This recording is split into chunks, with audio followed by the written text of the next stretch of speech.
Assalamualaikum warahmatullahi wabarakatuh. Perkenalkan, nama saya Anji Dewi Revira dengan NIM 53020210034 akan mengerjakan tugas UAS dari falsafah Al-Quran dengan dosen pengampu Bapak Najib. Baiklah, di sini saya akan membahas tentang akhlak. Akhlak merupakan sifat yang tertanam dalam diri seseorang yang kemudian mendorong lainnya sebuah perbuatan-perbuatan, dan jika sifat tersebut dibiasakan maka akan melahirkan perbuatan dengan mudah tanpa melalui pertimbangan dan pemikiran terlebih dahulu. Jadi setiap semua manusia yang ada di dunia pasti didasarkan dengan akhlak dan moral yang dimana telah difirmankan oleh Allah Subhanahu wa taala di dalam firman-Nya, yaitu A'udzubillahi minasyaitonirrajim, Bismillahirrahmanirrahim, yang artinya dan masing-masing orang ada tingkatannya sesuai apa yang mereka kerjakan. Surat Al-An'am ayat 132. Maksudnya apa? Maksudnya apa yang mereka kerjakan adalah akhlak.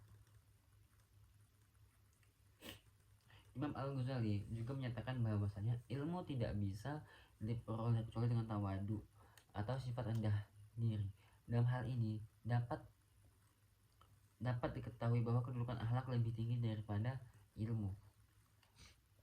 Kemuliaan manusia tidak bisa dipandang dari ilmunya saja, melainkan dipandang dari perilaku atau akhlaknya dalam kehidupan sehari-hari. Ruang lingkup akhlak. Yang pertama, akhlak terhadap Allah Subhanahu wa taala.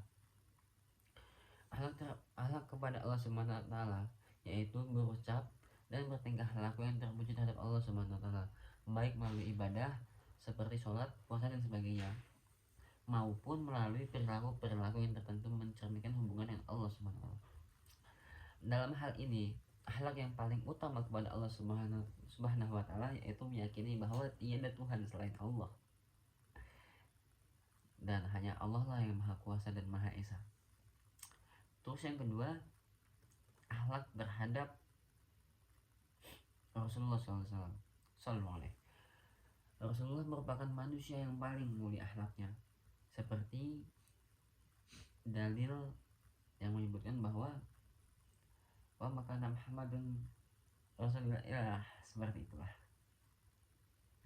Yang artinya bahwa sesungguhnya aku telah mengutus Nabi Muhammad SAW sebagai rahmatan lil alamin, rahmat sebagai rahmat seluruh alam semesta. Jadi jika kita ingin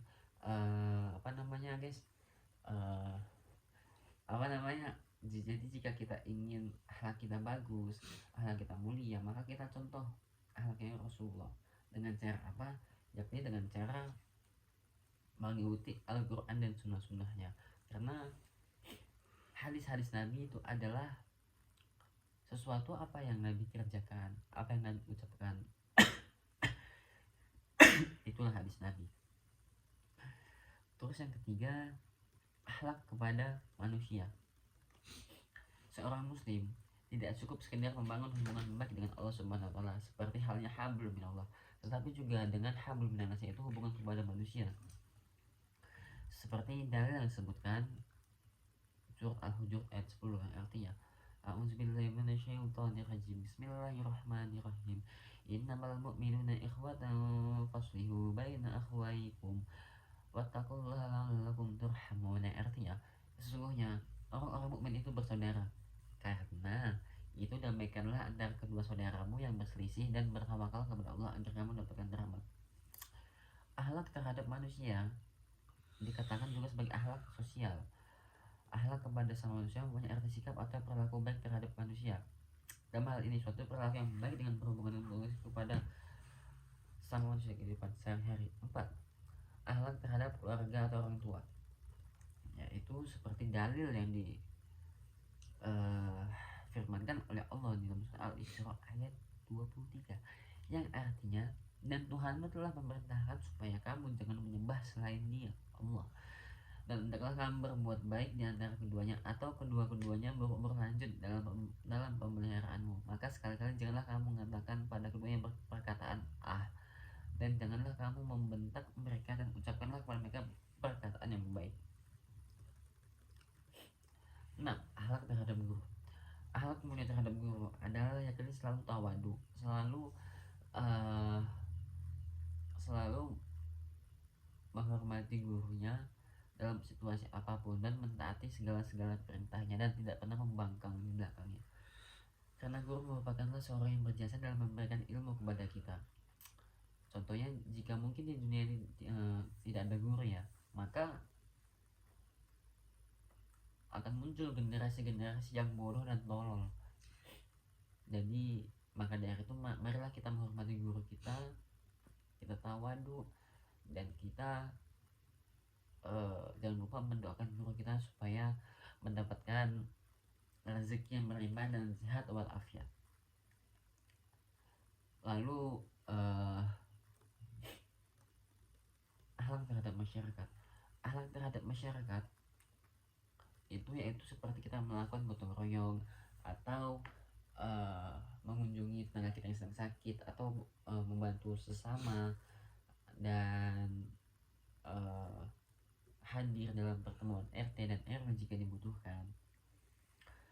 Lalu Allah Subhanahu wa taala berfirman dalam surat Al-Maidah ayat 2 yang artinya, dan tolong menolonglah kamu dalam kebaikan dan takwa, dan janganlah tolong menolong dalam berbuat dosa dan permusuhan, dan bertawakallah kamu kepada Allah, sesungguhnya Allah sangat berat siksanya. Surat Al-Maidah ayat 2. Lanjut, akhlak terhadap sesama makhluk hidup dalam semesta. Allah telah menyuruh kita berbuat baik kepada manusia, kepada binatang, kepada para tumbuhan, dan kepada para ciptaan Allah. Jadi jika ada teman kita yang mirip binatang, kita nggak boleh jahat. Karena apa? Allah melarang kita buat tidak berbuat jahat kepada binatang. Mungkin jika ada teman-teman saudara dan saudari yang akhlaknya seperti binatang, mohon dimaafkan karena itu adalah ciptaan Allah. Contohnya kalau misalnya bayar utang, itu binatang. Terus menurut perspektif saya, tapi kalau menurut perspektif kalau kita meneladani sikap Nabi, kita nggak bakal mampu, soalnya kita hanyalah manusia biasa. Lalu mungkin memaafkanmu adalah perintah Allah, urusan Allah, tapi mengirimmu kepada Allah adalah urusanku. Hayu. Lalu lanjut ya guys ya, macam-macam akhlak.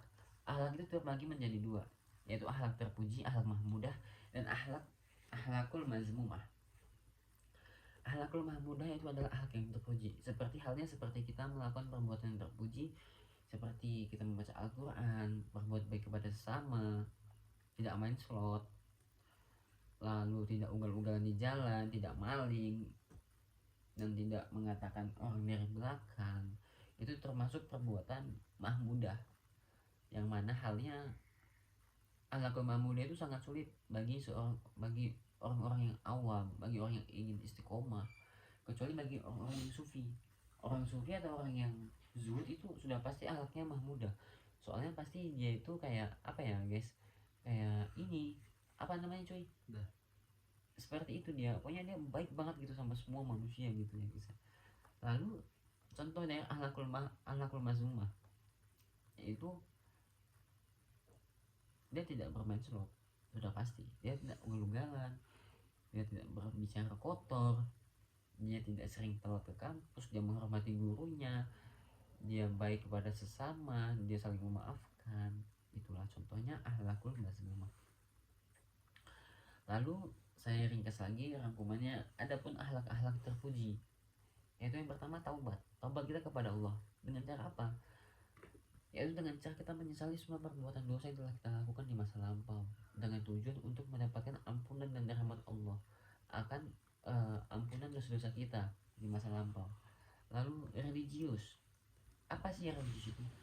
Religius itu merupakan sebuah adalah karakter yang berhubungan dengan Tuhan, yang mana perilaku ini menunjukkan bahwa pikiran, perkataan, dan tindakan seorang selalu berdasarkan pada nilai-nilai ketuhanan dan ajarannya. Syukur, yaitu dengan kita bersyukur dengan apa yang kita miliki, tidak pernah mengeluh kepada Tuhan dan selalu bersyukur. Kayak misalnya kita dapat barang nih, ya udah alhamdulillah dapatnya segini, kita kehilangan duit, alhamdulillah mungkin di balik ini ada hikmahnya di belakangnya, dengan Allah mengajarkan kita sabar. Mungkin dengan cara itu Allah akan menaikkan derajat kita, ya kan? Atau kita punya kesalahan di masa lampau yang Allah tuh nggak maafkan, jadinya mungkin duit kita dibuat hilang tuh, ya udah kita harus ikhlas. Lalu tawakal, yaitu dengan menyerahkan semua urusan kita kepada Allah. Di dalam surat Ghafir ayat 41 yang artinya wa ufawwidu amri ilallah, dan aku menyerahkan segala urusanku kepada Allah, baik dari urusan cinta, urusan ekonomi, urusan segala-galanya pokoknya. Jadi misalnya seandainya kita lagi sakit hati atau apa, ingat masih ada Allah, jangan terlalu berekspektasi kepada manusia. Soalnya apa, Ali bin Abi Thalib pernah berkata, pengharapan yang paling sakit adalah berharap kepada manusia. Maka dari itu aku menyerahkan semuanya kepada Allah. Mungkin secara dinalar manusia bagi kita orang awam itu mungkin agak susah. Soalnya kayak apa ya, kalau kita mau nyerahin semuanya sama Allah itu pasti kayak agak berat gitu, kayak abisnya aku mau ngapain. Maka dari itu dibarengin juga dan ikhtiar, yaitu ikhtiar apa, ikhtiar yang baik-baik ya, ikhtiar yang baik-baik, jangan ikhtiar yang buruk-buruk. Oke. Nah, lalu lanjut, sabar. Apa sabar itu? Kita sabar, jadi misalnya kita dikasih cobaan, dikasih ujian, kita sabar. Kita dikasih sakit, saya lagi sakit nih, saya sabar. Soalnya apa? Karena saya ingin mengikuti jejak Rasulullah, selalu sabar. Ingin mengikuti jejak Nabi Ayub yang selalu sabar. Saya ingin meneladani sifat itu. Semoga saya selalu istiqomah. Amin, Allahumma amin. Lanjut.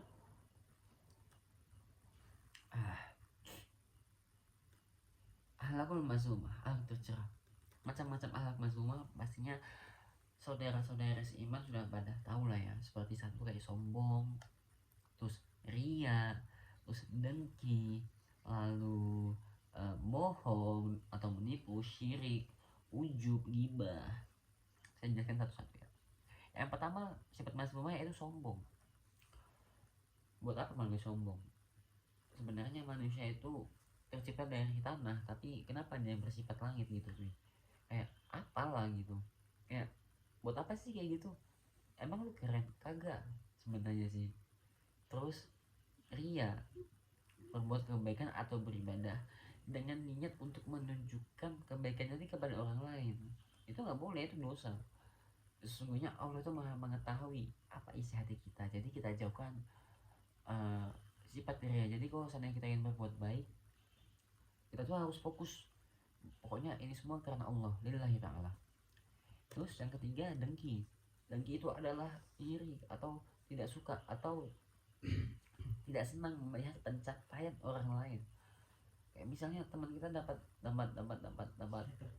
skater, terus kita iri, kayak naik bet lah. Nah, itu termasuk iri, itu termasuk dengki, itu nggak boleh.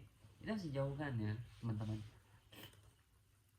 Lalu bohong, kebanyakan teman-teman banyak yang bohong. Kayak misalnya mau kemana, kita tanyakan, terus dia bilang mau ke masjid, nggak taunya dia main slot. Nah, itu bohong. Walaupun dia bohongnya tentang kejahatan, tapi sama aja bohong. Bohong tuh yang boleh tuh cuman kecuali bohong buat kebaikan. Contohnya kayak misalnya kalian tuh dipaksa buat main slot, nah tapi kalian bilang kan tuh nggak ada duit, tapi padahal ada. Nah, demi menghindari main slot kalian berbohong, itu nggak apa-apa. Lanjut, syirik. Nah, syirik itu adalah kayak tidak mempercayai adanya Tuhan yang satu, Tuhan yang Maha Esa. Jadi kalau misalnya kalian mempercayai tidak adanya Tuhan, mempercayai bahwa Tuhan yang sebelah, mempercayai Tuhan yang rambutnya panjang segini, itu syirik. Soalnya apa? Kita sebagai kepercayaan kita percaya bahwa Allah itu satu, Allah itu Esa. Qul huwallahu ahad, Allahu samad, lam yalid walam yulad walam yakul lahu kufuwan ahad. Katakanlah bahwa Allah itu satu, dia tidak diperanakan dan dia tidak beranak. Lalu ghibah, yaitu kita mengomongin keburukan atau aib orang lain. Itu sumpah jangan ya, pokoknya dosa. Soalnya dosa yang tidak dimaafkan oleh Allah itu adalah gibah juga termasuk, kecuali kalau kita minta maaf dulu sama orangnya. Kan kita malu ya kalau misalnya kita gibahin orang terus biasa, oh ya minta maaf ya aku gibahin kau, kan izin toh yo, kau suka marah atau benci kepada orang lain. Nah itu makanya ada hadis Nabi yang menyebutkan bahwa la takdub falakol jannah, yang artinya janganlah kau marah maka surga bagimu. Sulit sekali bagi kita manusia untuk menahan rasa amarah. Jadi dikit pasti emosi, dikit pasti emosi. Makanya Rasul menganjurkan bahwa ketika kita emosi maka alangkah baiknya kita berwudu buat menjernihkan hati kita kembali. Lalu sebenarnya akhlak yang baik, akhlak yang jahat itu tergantung sama lingkungan kita, sama perbuatan kita, sama teman-teman kita, sama pendidikan kita. Sebenarnya semua itu berpengaruh pada akhlak kita. Jadi kalau misalnya kita pengen akhlak yang baik, maka bertemanlah dengan orang-orang yang baik. Maka jauhilah teman-teman yang buruk, yang sering ngajak main slot, main judi, mabuk. Itu jangan ditemenin. Maksudnya boleh berteman. Ada pepatah Jawa mengatakan, yang artinya gini ya, kita boleh pilih teman tapi jangan pilih-pilih teman. Maksudnya ya kita tetap berteman sama mereka, tapi kita tuh jangan terlalu jangan terlalu ikut ke dalamnya. Soalnya apa, pelan-pelan kalau kita mengikuti orang kayak gitu pasti kita akan terjerumus juga ke dalamnya. Jadi alangkah baiknya kita ikutin teman-teman kita yang ngaji, yang sering ikut sholawatan, ikut majlis, kita sering ikut belajar bareng, diskusi bareng, terus yang sering ibadah, yang sering baca Quran. Alangkah baiknya kita mengikuti itu. Soalnya apa, dunia itu cuma sementara ya, dunia itu sementara, akhirat selamanya. Jadi kalau misalnya kalian kerja selama-lamanya nih ya buat cuma ngincar duit materi yang sedikit itu, percayalah bahwa kau akan mati. Kul nafsin za'iqatul maut, artinya apa, setiap yang bernyawa pasti mati. Jadi kalau kita misalnya percaya sama Allah, pasti kita percaya dengan ajal kita. Kita nggak tahu ajal itu kapan datang sebenarnya. Cuman apa, kebaikan manusia ini udah terlena sampai namanya dunia, terlalu mengikuti kayak sosial media yang kayak dikit-dikit harus hedon, dikit-dikit harus hedon, dikit-dikit harus punya banyak duit. Sebenarnya boleh banyak duit, cuman kembali lagi, semua itu hanya titipan dari Allah. Tergantung akhlak kita menyikapi hal tersebut. Apakah itu baik buat kita, apakah kita bisa memanfaatkan titipan itu ataukah tidak. Bisa aja kalau misalnya orang banyak duit tapi dibuat main slot, nah bisa kan, bisa buat mabuk. Nah saya punya pengalaman, jadi gini ceritanya. Jangan sampai ketika kita sudah berumur lanjut, sudah berumur dewasa, kita masih berakhlak yang buruk, kita sudah berumah tangga, akhlak kita masih buruk, itu pasti akan menurun kepada anak dan istri kita. Pasti anak kita pasti bakalan jahat, pasti bakalan nakal, pasti bakal kayak nah jangan kayak gitu. Jadinya kita sebelum kita menikah, sebelum kita berumah tangga, pastikan akhlak kita itu baik. Perbaiki dulu diri kita. Pantas nggak kita buat dia, pantas nggak kita menyambung kehidupan gitu. Kalau misalnya kita nggak pantas ya ya udah gitu. Udah bagus. Makanya dari itu saran saya, jika Anda sudah menikah, pastikan anak Anda masukin pondok. Ya kalau misalnya nggak masuk pondok ya minimal pendidikan yang bagus atau lingkungan yang bagus, atau penuhi dengan siraman-siraman rohani. Agar apa? Agar tidak tersesat dari jalannya Allah Subhanahu wa taala. Ihdinas siratal mustaqim, tunjukilah kami jalan yang lurus. Siratal ladzina an'amta 'alaihim ghairil maghdubi 'alaihim waladdallin. Amin. Sebenarnya kita tuh harus sering-sering tawakal, harus sering husnuzon sama Allah. Kayak misalnya kita lagi ditimpa musibah, lagi sakit atau lagi patah hati, apa ya sebenarnya, kayak sebenarnya kita tuh patah, dalam hal tuh patah, cuman cuma apa gitu ya, kayak ya udahlah ya kan, mungkin mungkin menurut Allah itu nggak baik gitu, mungkin ada yang lebih baik di luar sana, tapi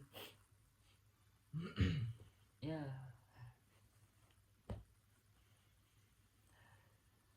ya udahlah, soalnya apa, jalan Allah itu lebih baik daripada jalannya kita. Buat yang habis putusin aku ikhlas. Kenapa? Saya menuntut sifatnya Nabi, belajar bismillahirrahmanirrahim. Baiklah, sekian presentasi dari saya, enggak, baiklah sekian kultum dari saya. Kurang lebihnya saya mohon maaf. Baiknya dari Allah, jahatnya dari Dia. dia ya. Jika ada yang kurang, itu mungkin nggak ada yang kurang. Baiklah, saya tutup kultum ini yang mengucapkan Assalamualaikum warahmatullahi wabarakatuh. Semoga saya dapat A+, amin.